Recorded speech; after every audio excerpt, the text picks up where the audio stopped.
Milieu d'un camp de déplacés très concentré, elle a été extrêmement violente, que des personnes sont mortes brûlées vives, que des enfants ont été tués, que des femmes ont été tuées, et que ça a été encore une fois complètement disproportionné. Et on est encore une fois face à un massacre de la population gazaouite par le gouvernement israélien.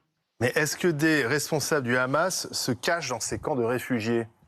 Alors, moi, je ne suis pas en capacité de vous dire si des membres de Hamas se cachent ou pas. C'est pas à moi de vous le dire et je n'ai pas ces informations-là.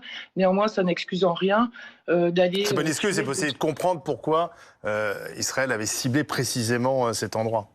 Bon, Eux, ils parlent d'un complexe du Hamas à Rafah, dans lequel opéraient d'importants terroristes.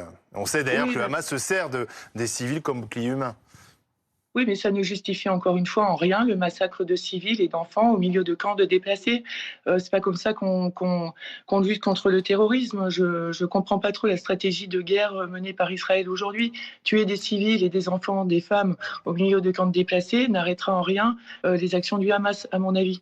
Mais Caroline Seguin, est-ce que vous pensez qu'effectivement, le bilan qui est fourni aujourd'hui, je rappelle que le seul bilan que l'on ait, c'est celui du Hamas, il est sous-évalué, qui pourrait être beaucoup plus important que 40 000 morts ? Ah oui, c'est tout à fait possible. On sait qu'il y a encore aussi des zones qui sont inaccessibles aujourd'hui à Gaza, notamment toute la partie nord de Gaza où on a très peu d'informations.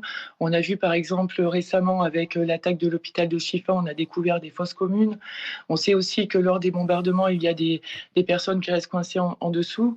On a à peu près 10 000 personnes qui sont portées disparues selon les Nations Unies.